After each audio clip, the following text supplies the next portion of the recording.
Every spring, bass get hammered with chatterbaits, crankbaits, and the usual moving lures. And pretty soon, they stop chasing. Most anglers slow way down with senkos or wacky worms, and yeah, those can work, but let's be real. That bite gets boring and slow. What if I told you there's a faster way to trigger bites from pressured spring bass with one of the most underused tools in the tackle box? Today, I'm breaking down why a swim jig might be one of the best baits for fishing in spring, especially when the bite gets tough. I'll show you where, when, and how to fish it, and why it's become one of my go-tos for covering water and catching more fish.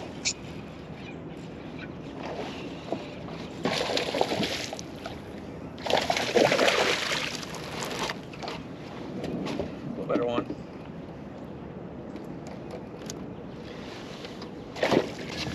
So some super shallow grass starting off the morning here, trying to get some active ones. They're probably starting to spawn, full moon tomorrow. And the grass, this cypress you see here is just a little too shallow. It's like half a foot of water. I don't think they're gonna spawn. The water's dropping out a little bit. It has been high, but have a lot of rain. I'm throwing a Berkley swim jig, and this is the new Drip Minnow, the swimming version of it. And it's got a little shad boot tail. It's made for jig head minnow, but obviously, those jig head minnow fish, they're so finicky. You put this tiny, look at this thing, my hand is shaking from the morning coffee, how much that little tail action. Real subtle swimmer, and I'm just trying to crawl it through this foot tall grass, real sparse grass, and there's beds just randomly out here. You just crawl through one, and then boom, they hit it.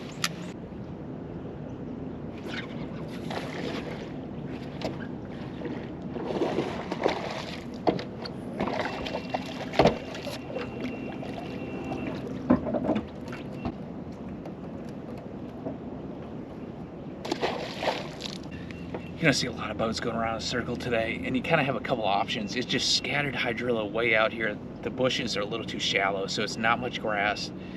And when they start to spawn, like early in the season with a bladed jig, you can buzz it over the top. And lipless crankbaits and slobber knockers, all that, you're reeling it, stop and go. They come up out of the grass and get it. And there's some of the fish will still do that. But when you get boats just going around a circle, you have two options. You can sit and worm it in just like weightless plastics, your jerk shads, your flukes, the generals, the Senko style baits, and you just dead stick them. You throw them out and hope that it lands on top of one. That catches them, but that's grandpa fish. That's really slow for me. What I like to do is a swim jig or that slobber knocker. You take the bigger ones, like a 3/8 ounce swim jig or a 1/2 ounce bladed jig, and then slow roll it, right? And you're trying to just plow that along the bottom, and you're going through these little clumps of grass, and you're not crawling up over them, you're just plowing through them, and all of a sudden you come to those little openings, and the swim jig will kind of crawl over the grass and fall down in, crawl over the grass, fall in, where the bladed jig, those chatterbait style baits, they just kind of dig through the grass and pop out into the open and dig through. And it's like, if there's a fish on a bed right next to it, all of a sudden that bait's right in its face. And that thing, I'm sure we spook like 100 per hour doing that. But one or two of them, it's right in their face, and they just bam, out of instinct, territorialness, feeding, whatever, they snap and eat it. So I like to do that a lot better. And when they're so spread out like this, there's hundreds of acres of just 1 foot to 3 foot deep grass, and it's only like 4 to 12 inches tall, something like that. A few places it's taller, but it's real thin grass, and that's a great way to cover it. And then you start to get a few bites, you drop waypoints, and all of a sudden you find an area, and there'll be like a living room size place, maybe a hard spot, or maybe it's like a football field, but you get this little perimeter, you start seeing all these waypoints there. Then if you want to slow down and do the grandpa fish, and you're putting it in front of a lot of fish. If there's just 1 per acre out here, you're getting like 10 casts per hour. You're letting it soak out there. Whereas with the bladed jig and the swim jig, you're covering a lot. You're going to get it in front of it, and hopefully you trigger a couple of those big ones.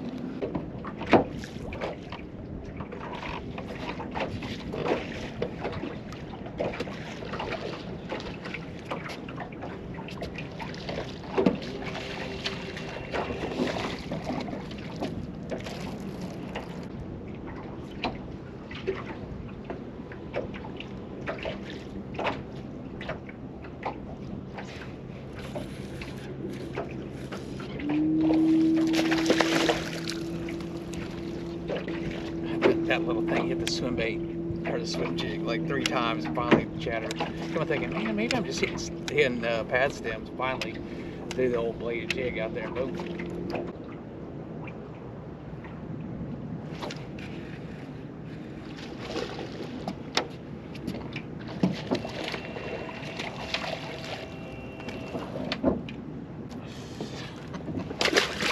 Well, I guess the bucks are setting up camp out here, man. That thing smoked the swim jig and pushed it like 30 feet towards me. Still using it. It's a 3/8 Berkley Swimmer, and then have that drip swimmer on the back and that just that little tail. And it comes through those, there's pad stems and that shallow grass out here. The bucks are setting up. It's still mid-morning. Hopefully this afternoon. It's full moon tomorrow. I'm hoping that those females, I've not really run into one yet. It's kind of funny. Maybe it happens tomorrow or 3 days from now, but it seems like this afternoon, all of a sudden, it just goes from catching those dinks to boom, boom, boom, big ones. So we'll see. This is definitely where they're setting up camp. There's deeper water, deeper grass. They're up on these really high spots. The water's dropping out. They're not in the bushes, but they're set up in this shallow grass, the stuff that's like 8 inches to like 1.5 feet, maybe 2 feet. Seems at 3 to 5. Not there's none out there. Maybe there's a random female. You know, I'm not getting them, but there's boats milling all around here. I don't really see guys catching fish. And you know, they're out in that deeper grass and they're all setting up in the shallow stuff. Just a matter of females showing up. And the thing about the swim jig, if you use a bladed jig, a lipless crankbait, a square bill, spinnerbait, you know, spinnerbait will plow through a little bit, but they're more mechanical and kind of something they get conditioned to. They're clunky, make a lot of obvious, you know, noise and flash. That's great when they're not getting a lot of pressure, when they're really aggressive. When they're not so much, because they're getting pounded, they're up shallow in obvious areas. That's where the swim jig comes into play. It's, you know, for starters, for an old dude like me, I'll tell you what, it's easy on the shoulders and the elbows and stuff. It just comes through everything. That it's streamlined. There's no blade or hooks and stuff for it to get hung up on. It's got that weed guard, a light one, so it comes through so easy. And I just reel it with the rod tip at about 10 o'clock, and it's real. And there's a bow in your line. So it's just kind of that nice slope with the curve there, and it almost works as a bobber. So it's like that slack. It allows it to come up over a little weed clump, but then there's slack there, so as soon as it gets over it, instead of swimming up, it just kind of gets over the top and falls down again, and then crawls over the next one, falls down. So it's literally crawling over these weed clumps and just falling into an open spot, which guess what, the open spots are where the beds are. So it's not real obtrusive. It's not something they, you know, when they shut down on chatterbaits and spinnerbaits, square bills, all that, man, the swim jig really stands out. When it starts to bind up, that's the other thing. Instead of snapping it free like you do a bladed jig or something, or a lipless, and that triggers it, this one all you have to do is just kind of keep reeling, and it bogs down in the grass and push through, and all of a sudden it kind of shoots out. So it bursts by itself without you having just to rip it, which, you know, a full day, I don't know if you've done a rattle trap a whole day just ripping out of the grass. I mean, you'll feel it in your in your elbows and shoulders. So a lot easier to fish too. You know, I'm barely drifting. I don't have to get on the trolling motor. It's just random grass out here. This is a 7.5. It's the Fenwick, medium heavy, extra fast. Has enough tip I can really launch it at 75. At 7.5 with the wind in my back. I mean, I can just throw this out of the stadium here, and got a little grass there, but basically I just hold the rod tip by 10 o'clock, like I said, steady reel it, don't snap it out of the grass unless it loads up or it's actually caught. You can feel it like hung, but like right now it's coming through a weed clump, it gets kind of tight, then it just goes loose again, gets kind of tight, and all of a sudden you feel a thump, or you goes total slack, you know you got one. But that light little drift, it allows you to boom the cast out.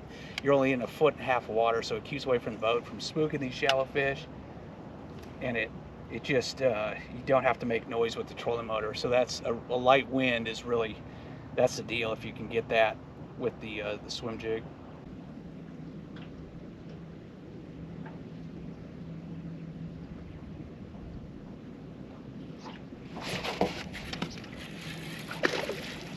God dang it. I'm doubled over, so that's twice now that I've had fish hit the swim jig, and then I threw a blade jig in there that wouldn't eat it. Actually, one time, wouldn't eat it, but then threw a swimming worm in there. They grab it. The problem is these, like, fish that are guarding and stuff aren't super aggressive, so they don't take it well, and this thing got doubled over the hook there. Dang it.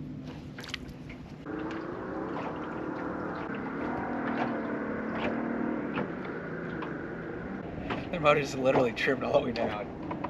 That's why you have to be careful buying used boats. He went across like a sunken island and had his motor tucked all the way down. He just hammered on it instead of trimming it up.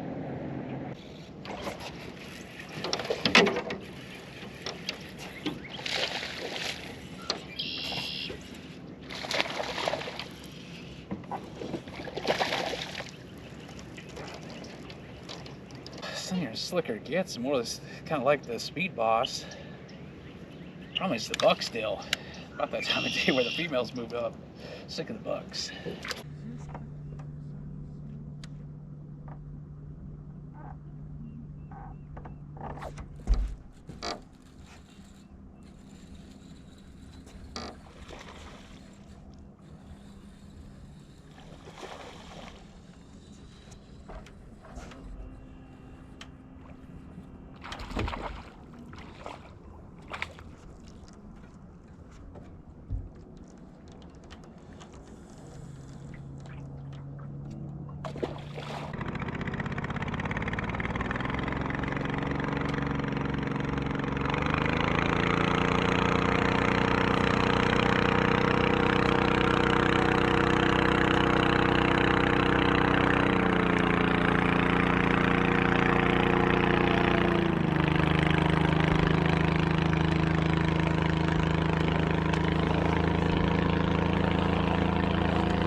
I think it was run away from the duck boat. I can't blame him.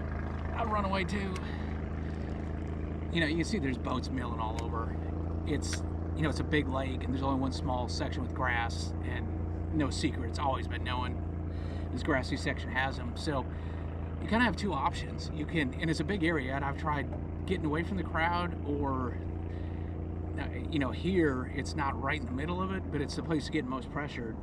And that's like when you fish Florida or you fish Gunnersville, a lot of these lakes, there's key areas where the fish are at, and if you don't see any boats around, either you're going to win the tournament on the spot, or there's just nothing there. There's not enough. They get in big concentration. So you have, like I said, you have two kind of general strategies. One, get around where those biggest concentrations of fish are. You can fish around in those groups, or you can try to get away from it, is what a lot of us, including me, normally try to do, and find something, even if there's less fish, they're less pressure, so they're more apt to bite. Or you can find a mother lode that like nobody's touching at all, and that's when you can win a tournament, have a day to remember, have a week to remember, keep going back to it. So it's worth finding those, but there's also a lot of dead water. The kind of the hybrid that works a lot is in the groups when there's fish. If you notice where the boats are kind of working in general, there's always going to be a spot where most of the boats are going through. Those fish are getting a lot of pressure. And unless you have a secret lure, or you're just that good, or have some technique that will make those fish bite, in that case, I would get right there in the middle, and you can hammer them, and that's a lot of fun right in front of people. But usually it doesn't last long. Just all the boat noise, everybody else throwing at them, no matter how good of a thing that you're throwing, it's going to fizzle after a while. It might work for a day or two, but they just get so pressured. Kind of what you're looking for is look where that big concentration of fish is, and if this is the concentration of where everybody's fishing, pick around the edges, around the periphery. Is everybody fishing the dead center? Is everybody fishing the shores? Everybody fishing the buckbrush in the back of the creeks? Are they all fishing the points? You know, and a lot of times you can go a little bit deeper, a little bit shallower, a little bit farther out, a little farther in, where those fish, you know, there's still a population, but there's some spot, you know, it's the part that's being underutilized, and that, you know, a lot of times those fish stay fresher, and even with all the pressure, it almost kind of sends them out there.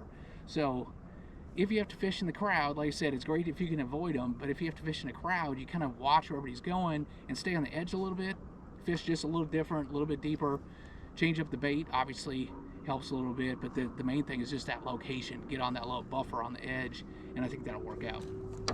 So my camera glitched out a little bit here later in the day, but you can see, continue to catch them, bunch of buck bass, and actually do run into a couple better ones, a couple females, and it's just a matter of time. It's whether you're fishing a Senko or the general, wacky rigs on the flats or whatever. There's spawn fish in the area, and sooner or later you run into better ones. I never got that great big one, but definitely caught some decent ones. Would have had a decent limit and definitely got a lot of action. That swim jig in the spring, instead of just soaking that Senko, much more fun for me.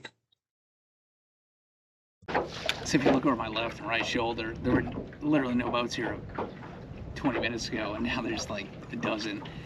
And there's a weird dynamic. I've watched this on Fork a lot, where you see a lot where there's big crowds all the time, and there won't be a boat in a cove. Nobody fishes it. One boat gets back there, and then if a second one shows up, then all of a sudden people go by and say, "Oh man, that must be good back there." So then a couple more come, and then all of a sudden there's like 4, and then if there's like several boats, like, wow, that must be good. So everybody starts pulling in there. Then all of a sudden you get like a dozen, 20 boats in an area, depending on how big it is. Then people start looking around, and unless people are really catching them, they're looking around like, "Oh man, this crowd, there's nobody, everybody's in here, nobody's catching it." And then people start to leave, and everybody starts to, and it's just like it empties out. And then all of a sudden they're back to one boat or no boats there, and the process repeats if somebody else pulls in. It's the craziest thing, but it's just like how fishermen think. All of a sudden it's like 2 kids or 2 dogs, neither one wants it till the other one has it, and they're like, "Ooh, I want that too." Then nobody wants it again. It's crazy.